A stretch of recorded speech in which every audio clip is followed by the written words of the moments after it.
forgot to show something in the prior video on survival stuff. I just got done eating 2 golden kiwis from New Zealand.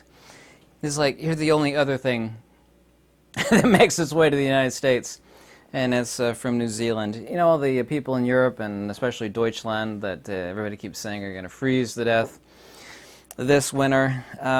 There's, of course, a lot of ways to mitigate to that happening. I'm going to actually turn sideways here and show you this. These are 4 sheep skins, and it is genuine, and these are from New Zealand. They sell these in the United States, if there's any Kiwis watching, for exactly $100 at Costco. I'd say the size is about, what, 7 feet by 3.5 feet. I don't know if you can see it back here, and trust me, they're 4 hides that are sewn together. It's not synthetic. It's actual genuine sheep. You lay one of these on top of your bed, fuzzy side pointing up, so you can lay on it, and you pull one of these over top of you, either way, fuzzy side pointing towards your body, or vice versa. Man, you're going to cook. You could be, God, and I've got one of these up in my cabin, and I've stayed there in the wintertime before the actual fire gets the place going. Oh, these are incredible. Everybody should actually have one of these. For $100 for one of these, it basically lasts the rest of your life, unless you abuse it really bad or something. They're really 100% natural, 100% from New Zealand. That's the only thing that makes its way here from New Zealand. Sheep wool and kiwis. We didn't used to have those golden kiwis. They look like different than a regular kiwi. They're more expensive here. And they're a lot sweeter, and they kind of look golden yellow instead of green. Yeah, I might edit that out of this video. Maybe not. I'll just leave it in there. I wanted to talk about really the most important thing in metaphysics, and also too applicable to daily life. And really, it's unfortunately true that all the most really, really important stuff in life is not taught in school. I mean, everything that's like so vitally important. Oh, by the way, if my set looks different here, it's because I spent 7 hours cleaning it, and some of the stuff up here, these are some of my petrified wood pieces. I might relocate those, but I'm making way for a new sewing machine. Over here, Cobra Class 29. It's 7 hours to just like clean up this whole area. The most important thing, getting to the point of this video, excuse me for that introduction using the sheep wool sheep rug over there, is beliefs. It's the source for 99, roughly, being roundabout here, 99% of the world's strife and misery. There's 4 primary sources. The most fundamental one, of course, is primordial agnosis, which is pre-embodiment, and the misery of false identity, you know, trying to keep together something like a sandcastle on the beach's edge together that not who we are, you know, the psychophysical persona non grata, i.e., you know, the corporeal heap.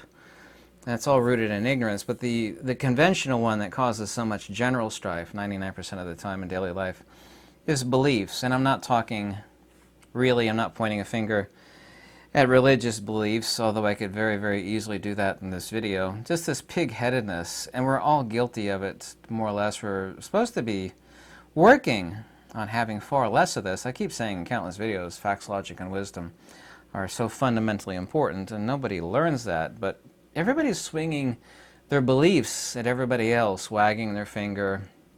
They're getting upset because someone has refuted something that you believe in or something that you said. And these are just conscious mental machinations, and this, of course, is to suffer the antinomies, as Aristotle even himself talked about.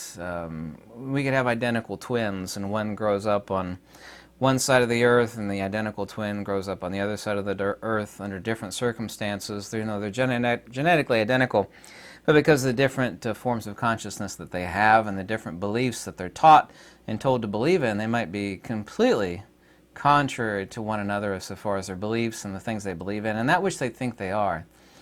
One of the finer things, and when I say finer, I mean goes from coarse to fine and fine to coarse, as far as the psychophysical. Fundamentally, like in ancient Pali, for example, is rupa, vedana, sana, sankara, and vijnana. Forms, i.e. materiality, you know, flesh and blood. Forms, feelings, perceptions, impulses, and consciousness, or vijnana. Interestingly enough, the ancient word for consciousness literally means ignorance. Ignorance in ancient Pali, or in Greek would be agnosis. In ancient Pali it's avidya, or avidya in Sanskrit. Prefixual vidya, meaning the opposite of light. Vijnana, prefixual vi, means opposite to or inverse to jnana. Jnana is just an ancient Pali word which is the same thing as gnosis. So literally the word for consciousness is the exact same word for ignorance. This is where metaphysics and ancient Pali and Sanskrit become highly accurate, things that don't exist in English. And beliefs are seated in, have their locus in existential consciousness. If someone were to have a stroke or get into a car wreck and their mind was wiped, all their beliefs would be gone, you know, if it was a really, really bad stroke, for example. But everybody on this earth, unfortunately, suffers this horrible, horrible, ignorant delusion that they are their beliefs. Well, I believe in this, and this guy, you know, said that's wrong and nonsense, and now I'm really angry. I want to, like, thump on his head or something because he's attacked me. It's like, no, he hasn't attacked you. I keep saying over and over again to people that you are not your beliefs. And nobody gets this. Though they're like, I acknowledge that. That makes sense. They don't think about it. They don't make it their own. It is not theirs. It's kind of like, you know, having 1,000 acres of land, and there might be like an enormous amount of gold on your land, but if you don't know about it and you don't mine it, you don't extract it, you're just as poor as you ever were. People don't actualize things because what is potential is not actual, and yet people consistently engage in these horrific position due to primordial agnosis that they are their beliefs. Well, you attacked me! And it's like, no, yeah, I went after your beliefs. Let's talk about facts, logic, and wisdom. You know, these things that you said that you keep trying to remember, like back in the day. It might still happen in various parts of the United States. Back in the day, people used to knock on your door and, you know, they want to pass out some sort of belief propaganda. I could say religious propaganda, but belief propaganda. Have you heard about the teachings of Guru Bada Bing? You know, he's so wise and he levitates on his feet. I've seen it happen. It's like, why don't you come commune with us down at the temple? And people get together that have the same beliefs, and, you know, birds of a feather flock together. I mean, I do get this. I mean, motorcycle people love motorcycle, have motorcycle gangs. They generally kind of believe the same thing. Not always, but they love to ride motorcycles. They love to be free. Everybody has this in their life. Everybody is equal in spirit. Is everybody the same? It's like, well, yes, fundamentally they are, but not in any existential sense. And it goes from course to fine and fine to course. And that's relative to embodiment and then, of course, disembodiment, or the breakup between the consubstantiality of matter and spirit, or what human beings conventionally call death. This belief, which is no distinction between consciousness, the finest part of that which we are, is unfortunately the most insidious. It's the cause of most of the world's strife. You can go after somebody who says something ridiculous, insane, absurd, illogical, unwise, and they will get angry 99 times out of 100. It's like, why? Because they think that you have gone after them. You know, they're fuming mad, they're ready to, you know, knock your block off, or, you know, hunt you down, or whatever, you know, sort of evil, vindictive ignorances that people in their bestial minds engage in. But none of us are taught in high school or college, and certainly not taught in any sort of religious setting. You're just not. I'm sorry. I don't know of any religion that teaches this. They just don't. And I have no interest in any religion. But please don't ever call me an atheist. I'm the furthest thing in the world from an atheist that there is. The furthest thing. There's something completely opposite, and this is what people don't understand, especially people in religions. And I'm not going after people in religions. I'm really not. I either think you're an atheist, i.e. a materialist and an existentialist, a nihilist ultimately, or you're in some sort of religion, and all the other religions are wrong, and yours is right. There is something completely opposite. People think there's only these two things. It's a polar opposite. You got the Bible over here, or whatever book. I'm not going to name the other books. You have the holy book over here. You have the nihilists, the sinners, the heathens, the sodomites. You got the sodomites over here. The whole world fundamentally thinks and believes that. There you go, once again, another belief. And this is completely wrong. There's something completely... These are not two ends of the spectrum. They kind of are, but the two ends of the spectrum of ignorance. There's something completely opposite to both of those. And once again, facts, logic, and wisdom. Yeah, but what does that mean? Wisdom. But what is wisdom? Wisdom is just a silly little word that human beings, a nonsense word, the human beings came up with to speak about self-proximity. There's no distinction between the transcendent self and wisdom. Wisdom is just a BS word. Just like ice is a BS word for cold water. Just like magnetism, which I've made thousands of videos on. I can actually say I'm the foremost expert in this world on what the field of magnetism is. The BS word of magnetism. Magnetism is just a dielectric field. Well, why do we call it magnetism then? Well, it has different attributional properties that act differently than what we understand about dielectricity. Respectively, magnetism, of course, is the geometric toroid. It is the expressional loss of energy or inertia to the dielectric, i.e. the three-dimensional force vector. But it is no different than talking about dielectricity. Just as ice is no different than talking about water, yet everybody hears ice, they have a thought in their head about cold water. It's hard as a rock, and it'll hurt you, and you stick it in your drink when you pour your vodka. These silly beliefs that people engage in, there's something completely antithetical to both of those. And it has its seats not in the psychophysical corporeal persona non grata, Bob, Sue, Larry, i.e. the psychophysical heap, which goes from coarse to fine and fine to coarse relative to embodiment or disembodiment at the time of death. So this wisdom is self-proximity, and actually live stream, some people are saying, what does self-proximity mean? I say, well, without giving a specific word, but you'll have a thought process in your head, you should make people think. And I'll tell people, well, what's the opposite of dilution? Like you take a 5-gallon jug of water and you stick in like 5 drops of red dye, blue dye, whatever color, doesn't matter. A few seconds, well, maybe 30 seconds, it's gone. You don't see it. It's just back to pure water. Well, it's still there. It's in the jug. Why is there dilution? The primordial agnosis, which is the extrinsic attribute of the absolute, no different than illumination and relevance to light. All of this is hyperlogical, it's wise, it's intelligent. It certainly follows Occam's razor of simplicity. But wisdom is not located in or seated in the existential being of the persona non grata. Bob, Sue, Larry, so on and so forth. People get upset when nonsense beliefs are rebutted. Well, the earth is shaped like a pancake. Wait, where's a piece? So sorry. This is petrified wood. But yeah, it's shaped like this. It's like, well, that's completely nonsensical. Because boom, boom, boom, boom. No, you're crazy. And they get upset. It's like, your beliefs are not that which you truly are.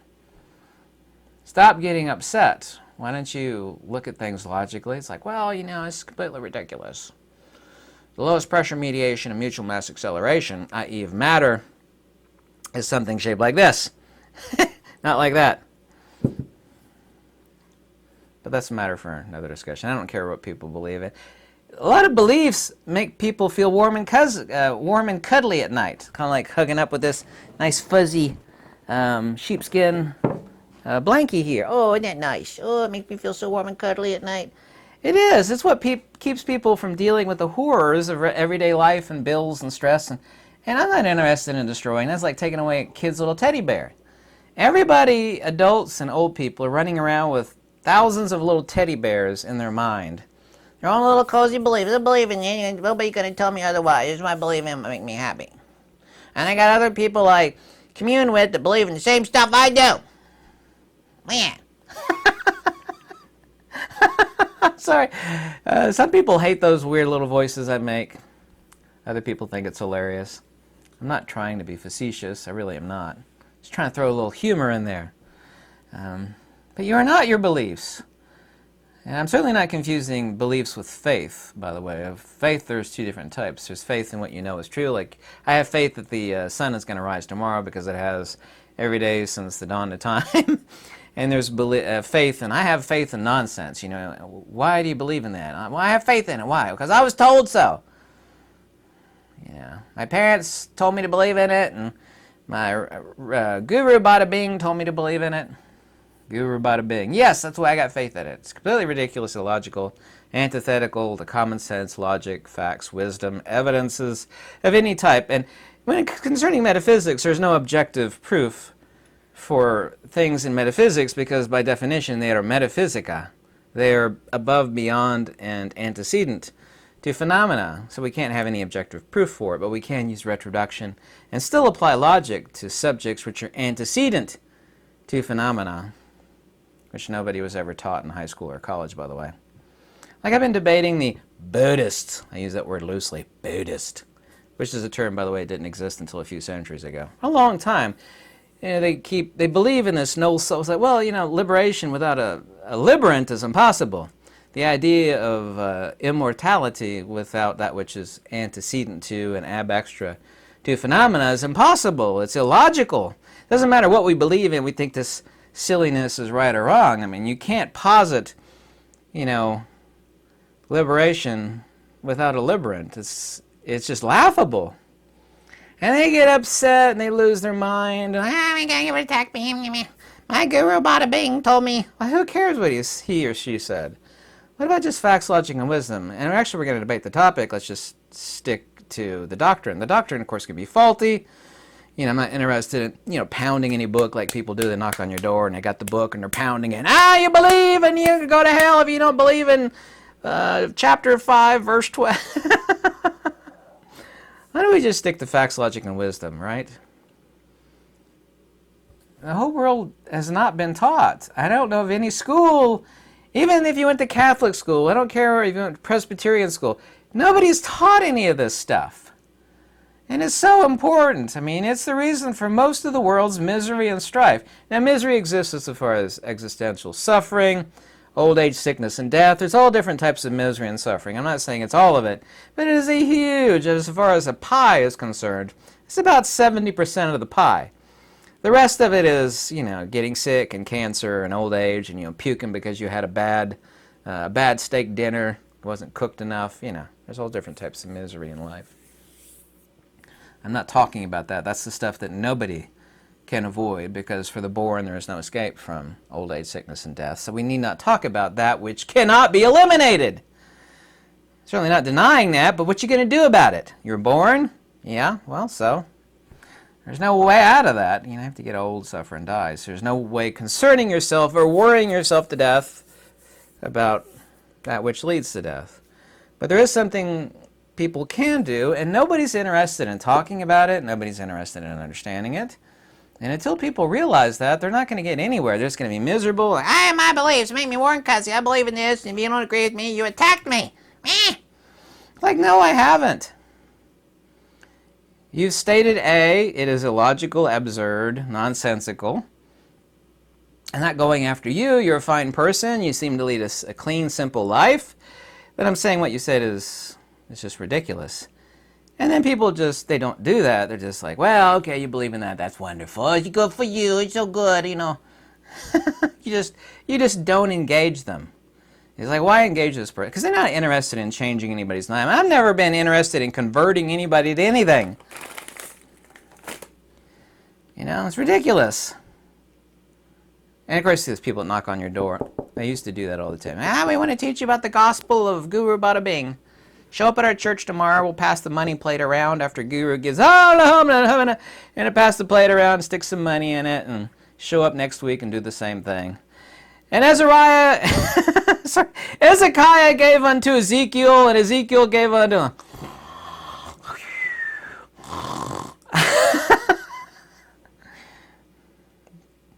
Why isn't anybody talking about beliefs? Why? It's the source of most of the world's misery. Tell me I'm wrong. You could try, but you'll be wrong. Is that your belief? Well, you're expressing your belief now. Well, what if it's true? What if that which you believe in and have faith in is also true? A genuine truth seeker loves being corrected and loves being proven right, because both send you on the direction towards truth. And there is such a thing as a center of truth. Nihilists and materialists don't think there's a center of anything. There is no center! There is no ultimate truth. Yes, there is, actually. No, there isn't. It's all relative. Doesn't matter what happens. Everybody falls into the cosmic oblivion, whether they be Jeffrey Dahmer or you know, a saint or the Pope. It's all just, it ends in the grave and get buried underground. And that's it. That's, yeah, don't ever confuse me with a materialist or an atheist, please. Thank you. Thank you so very much. If you ever want to contact me or email me, my link is in the description below, or any donations always warmly welcome. Even $1 is incredibly helpful, especially in these dire times. Thank you, and have a lovely week. Goodbye. Lux Veritas.